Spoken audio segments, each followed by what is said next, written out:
നമസ്കാരം. ജന്മഭൂമിയിലേക്ക് സ്വാഗതം. വാർത്തകൾ ചുരുക്കത്തിൽ. ഇന്ന് വിശ്വാസി ലോകം ഈദുൽ ഫിത്തർ ചെറിയ പെരുന്നാൾ ആഘോഷിക്കുകയാണ്. പരപ്പനങ്ങാടിയിൽ ശവ്വാൽ മാസപ്പിറവി ദൃശ്യമായതിന്റെ അടിസ്ഥാനത്തിലാണ് ഇന്ന് പെരുന്നാൾ ആയിരിക്കുമെന്ന് വിവിധ ഖാദിമാർ അറിയിച്ചത്.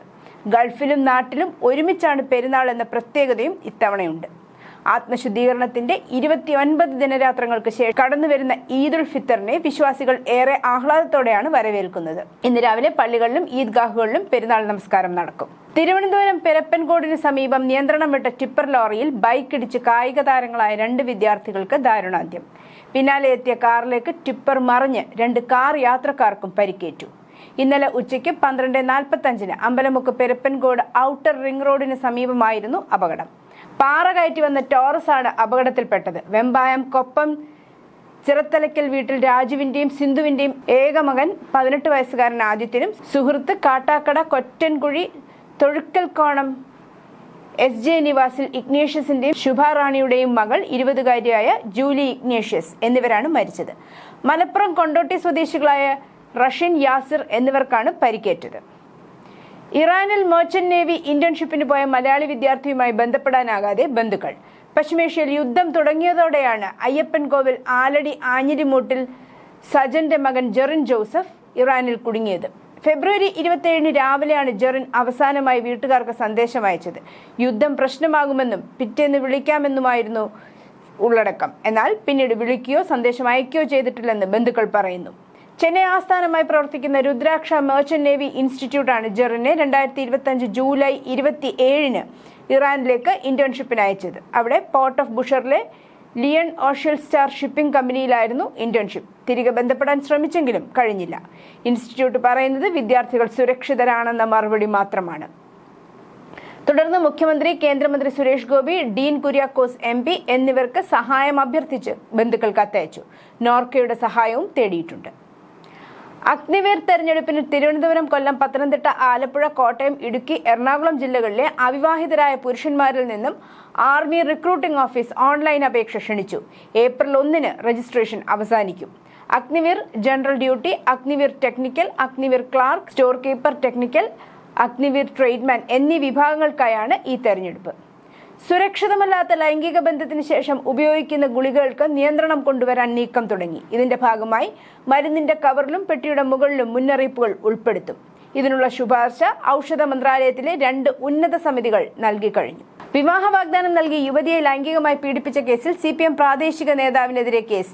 പത്തനംതിട്ട റാന്നി സ്വദേശി അലൻ മാത്യുവിനെതിരെയാണ് കേസ് രജിസ്റ്റർ ചെയ്തിരിക്കുന്നത്. വിവാഹ വാഗ്ദാനം നൽകി തുടർച്ചയായി ദുരുപയോഗം ചെയ്തുവെന്നാണ് പരാതി. പരാതിക്കാരിയായ യുവതി ആത്മഹത്യാ ശ്രമത്തെ തുടർന്ന് ചികിത്സയിലാണ്.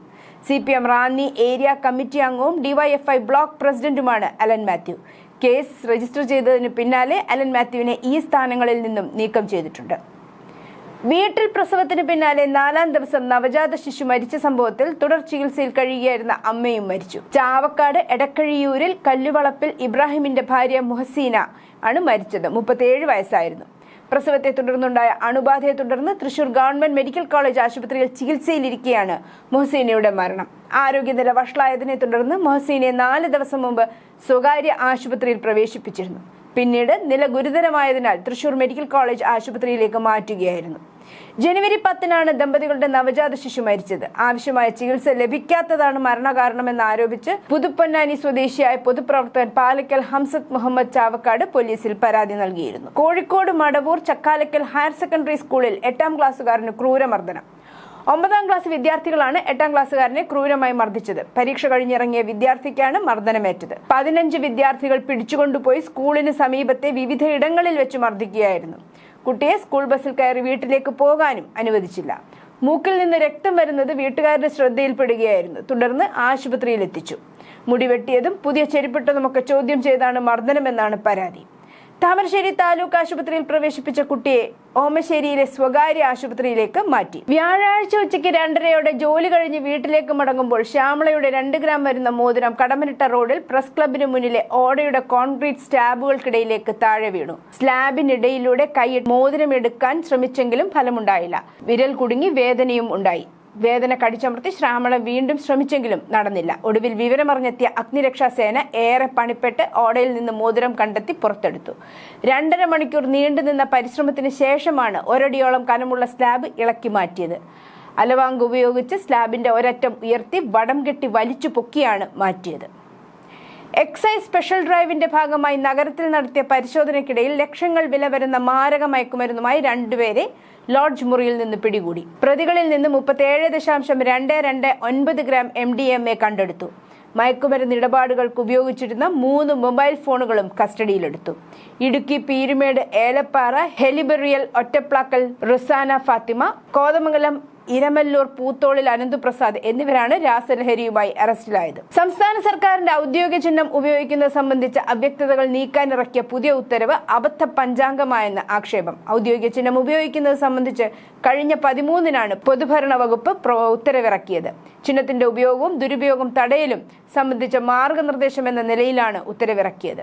വൈദ്യുതി ബിൽ അമിതമായാൽ പരിഹരിക്കാൻ സംവിധാനം ഒരുങ്ങുന്നു. ബില്ലുകളിൽ അസാധാരണമായ ഏറ്റക്കുറച്ചിലുണ്ടായാൽ അത് കണ്ടെത്താനും പരിഹരിക്കാനും KSEB പോലെയുള്ള വിതരണ കമ്പനിക്കാർക്ക് ഉത്തരവാദിത്തം നിശ്ചയിച്ച് ഉപഭോക്തൃ അവകാശങ്ങൾ സംബന്ധിച്ച കരട് ചട്ടങ്ങൾ കേന്ദ്ര ഊർജ്ജ മന്ത്രാലയം പുറത്തിറക്കി. ദുരന്തർ 1 എങ്ങനെയായിരുന്നു കോൺഗ്രസ് ഭരണകാലത്ത് പാകിസ്ഥാന് കീഴ്പ്പെട്ട് ഇന്ത്യ മുന്നോട്ട് പോയിരുന്നത് എന്നാണ് കാണിച്ചിരുന്നതെങ്കിൽ രൺവീർ സിംഗ് നായകനായി എത്തുന്ന ദുരന്തറിന്റെ 2ാം ഭാഗത്ത് മോദിയും കഥാപാത്രമായി എത്തുന്നു എന്നതാണ് പ്രത്യേകത. ഇതുവരെ നിർമ്മാതാക്കൾ കഥ പുറത്തുവിട്ടിരുന്നില്ലെങ്കിലും തമിഴ്നാട്ടിൽ ആദ്യ ഷോ കണ്ട് ഇറങ്ങുന്നവരാണ് സിനിമയിൽ മോദിയെ കാണുമ്പോൾ രോമാഞ്ചം വരുന്നുവെന്ന് പ്രതികരിച്ചത്.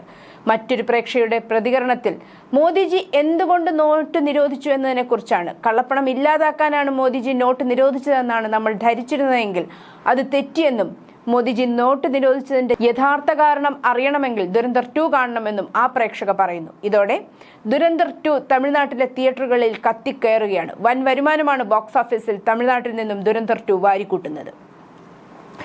രാഷ്ട്രപതി ദ്രൗപദി മുർമു അയോധ്യയിലെ ശ്രീരാമ ജന്മഭൂമി മന്ദിറിൽ രാംലല്ലയ്ക്ക് പ്രാർത്ഥനയും പൂജയും നടത്തി. ഉത്തർപ്രദേശ് മുഖ്യമന്ത്രി യോഗി ആദിത്യനാഥിനൊപ്പം അവർ ആരതി അർപ്പിക്കുകയും പരമ്പരാഗത ആചാരങ്ങളിൽ പങ്കെടുക്കുകയും ചെയ്തു. ക്ഷേത്ര സമർപ്പണ ചടങ്ങിന് ശേഷം ക്ഷേത്രത്തിലേക്കുള്ള അവരുടെ ആദ്യ സന്ദർശനമാണിത്. മാതാ അമൃതാനന്ദമയി ദേവിയും രാഷ്ട്രപതിയോടൊപ്പം പൂജയ്ക്കും ദർശനവും നടത്തി. അസമിലെ കാംരൂപ് ജില്ലയിലെ ആദിവാസി മേഖലയിൽ അനധികൃതമായി കുടിൽകെട്ടിപ്പാർത്ത 500ഓളം ബംഗ്ലാദേശികളെ കുടിയൊഴിപ്പിച്ച് ഹിമന്ത സർക്കാർ. ഫെബ്രുവരി 27-ന് അസാരയിലെ സർക്കിൾ ഓഫീസർ പുറപ്പെടുവിച്ച നോട്ടീസിനെ തുടർന്നാണ് ഓപ്പറേഷൻ നടന്നത്. അധോലോക കുറ്റവാളി ദാവൂദ് ഇബ്രാഹിമിന്റെ കണ്ടുകെട്ടിയ പൂർവിക സ്വത്ത് ഒടുവിൽ ലേലത്തിൽ പോയി. രത്നഗിരിയിലെ ഭൂമി ലേലം ചെയ്യാൻ 2017 മുതൽ നടത്തിയ 4 ശ്രമങ്ങളും പരാജയപ്പെട്ടിരുന്നു. ഒടുവിൽ മാർച്ച് 5-ന് കേന്ദ്ര സർക്കാർ നടത്തിയ ലേലത്തിലാണ് മുംബൈ സ്വദേശി 10 ലക്ഷത്തിന് ഭൂമി വാങ്ങിയത്. കള്ളക്കടത്തുകാരുടെ സ്വത്ത് കണ്ടുകെട്ടൽ നിയമം സഫെമ പ്രകാരമാണ് ലേലം നടന്നത്. ലേലം വിളിച്ചയാളുടെ പേര് വിവരങ്ങൾ സുരക്ഷാ കാരണങ്ങളാൽ അധികൃതർ പുറത്തുവിട്ടിട്ടില്ല. വെള്ളിയാഴ്ച ഡൽഹി NCR നിവാസികൾ ഉണർന്നത് നേരിയ മഴയും നേരിയ ഇടിമിന്നലും ശക്തമായ കാറ്റും കൊണ്ടാണ്. ദേശീയ തലസ്ഥാനത്ത് ശൈത്യകാലത്തിന് സമാനമായ തണുപ്പ് തിരികെ കൊണ്ടുവന്നു. വേനൽക്കാലത്തിന് മുന്നോടിയായി താപനില ഉയരുന്നതിന്റെ ഒരു ചെറിയ കാലയളവിന് ശേഷമാണ് ഇത് സംഭവിക്കുന്നത്. ഈ മാർച്ചിനെ 3 വർഷത്തിനിടയിലെ ഏറ്റവും മഴയുള്ള മാസമാക്കി ഇത് മാറ്റി. ശരാശരി 9.4 മില്ലിമീറ്റർ മഴയും രേഖപ്പെടുത്തി. പശ്ചിമേഷ്യയിലെ യുദ്ധം മൂലമുണ്ടായ ആഗോള ഊർജ്ജ പ്രതിസന്ധിക്കിടയിൽ പെട്രോളിയം ഉൽപ്പന്നങ്ങളുടെയും പ്രകൃതിവാതകത്തിന്റെയും ഉൽപ്പാദനം, സംസ്കരണം, ശുദ്ധീകരണം, സംഭരണം, ഗതാഗതം, ഇറക്കുമതി, കയറ്റുമതി, വിപണനം, വിതരണം, ഉപഭോഗം എന്നിവയിൽ ഏർപ്പെട്ടിരിക്കുന്ന എല്ലാ സ്ഥാപനങ്ങളും അവരുടെ ഏറ്റവും പുതിയ data petroleum planning and analysis സെല്ലിന് നൽകേണ്ടത് നിർബന്ധമാക്കിക്കൊണ്ടുള്ള അവശ്യവസ്തു നിയമം സർക്കാർ കൊണ്ടുവന്നതായി ഒരു ഉദ്യോഗസ്ഥൻ വ്യക്തമാക്കി. ഇൻസ്റ്റാഗ്രാമിലെ end-to-end എൻക്രിപ്ഷൻ ചാറ്റ് മെസ്സേജിംഗ് സംവിധാനം നിർത്തലാക്കാൻ മെറ്റ. മെയ് 8 മുതൽ ഇത് പ്രാബല്യത്തിലാകും. അയച്ചയാൾക്കും സ്വീകരിക്കുന്നയാൾക്കും മാത്രം സന്ദേശങ്ങൾ വായിക്കാൻ കഴിയുന്നതാണ് end-to-end എൻക്രിപ്ഷൻ. ഇത് നിർത്തലാക്കുന്നതോടെ ആവശ്യമായ സാഹചര്യങ്ങളിൽ മെറ്റ കമ്പനിക്ക് സന്ദേശങ്ങളുടെ ഉള്ളടക്കം മനസ്സിലാക്കാനാകും. ഇത് സന്ദേശങ്ങളുടെ സ്വകാര്യത നഷ്ടമാകുമോ എന്ന ആശങ്കയുണ്ട്. ഉപഭോക്താക്കൾ നിലവിലെ എൻക്രിപ്റ്റ് ചെയ്ത സന്ദേശങ്ങളോ മീഡിയ ഫയലുകളോ മെയ് 8-ന് മുമ്പ് ഡൗൺലോഡ് ചെയ്ത് സൂക്ഷിക്കണമെന്ന് മെറ്റ അറിയിച്ചു. 2023 ഇൻസ്റ്റാഗ്രാം എൻക്രിപ്റ്റഡ് മെസ്സേജിംഗ് ഫീച്ചർ അവതരിപ്പിച്ചത്. ഹോർമസ് കടലിടുക്ക് വഴിയുള്ള കപ്പലുകൾക്ക് സുരക്ഷിതമായ ഗതാഗതം ഉറപ്പാക്കുന്നതിന് പിന്തുണ വാഗ്ദാനം ചെയ്ത് യൂറോപ്യൻ രാജ്യങ്ങളായ United Kingdom, Germany, France, Italy, Netherlands, Japan. ഈ വേളയിൽ വ്യാഴാഴ്ച എണ്ണവാതക ടാങ്കറുകൾക്ക് നേരെയുള്ള ഇറാന്റെ ആക്രമണത്തെ അപലപിച്ചു. ഇത് ആഗോളതലത്തിൽ ഊർജ്ജ വിതരണത്തെ തടസ്സപ്പെടുത്തിയെന്നും ലോകരാജ്യങ്ങൾ പറഞ്ഞു. എന്നാൽ കടലിടുക്ക് തുറക്കുന്നതിനുള്ള സൈനിക നടപടി ഈ ശ്രമങ്ങളിൽ ഉൾപ്പെടുമോ എന്ന് ഉടൻ വ്യക്തമാക്കിയിട്ടില്ല.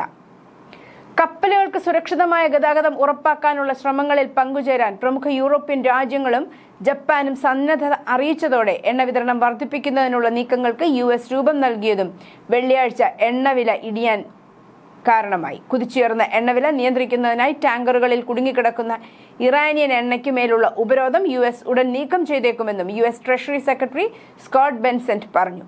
കൂടാതെ US സ്ട്രാറ്റജിക് പെട്രോളിയം റിസർവിൽ നിന്ന് കൂടുതൽ ക്രൂഡ് ഓയിൽ പുറത്തുവിടാൻ സാധ്യതയുണ്ടെന്നും പറഞ്ഞു. ഇറാനും ഇസ്രായേലും തമ്മിലുള്ള യുദ്ധം ശക്തിയാർജിക്കുകയാണ്. ബോംബാക്രമണം മുതൽ മിസൈൽ ആക്രമണം വരെ നടക്കുന്നുണ്ട്. എന്നിട്ടും സിനിമയെ വെല്ലുന്ന ട്വിസ്റ്റ്. ഇറാനിയൻ പെൺകുട്ടിയുമായി പ്രണയത്തിലായി ഇസ്രായേൽ സൈനികൻ. ഇസ്രായേലിലെ ഗൊലാനി ബ്രിഗേഡിലെ ഒരു റിസർവ് കോമ്പാക്ട് സൈനികനായ ഡീൻ ലോസ് ഏഞ്ചൽസിന്റെ സാന്താ മോണിക്കയിലെ ഒരു ബാറിൽ വെച്ചാണ് ഇറാൻ യുവതി അസദയെ കണ്ടുമുട്ടിയത്. പരിചയം ക്രമേണ പ്രണയത്തിനു വഴിമാറി. ശത്രുരാജ്യങ്ങളിൽ നിന്നും വ്യത്യസ്ത മതങ്ങളിൽ നിന്നുള്ളവരാണെങ്കിലും ഇരുവരുടെയും വിവാഹ നിശ്ചയവും കഴിഞ്ഞു. News desk Janmabhumi.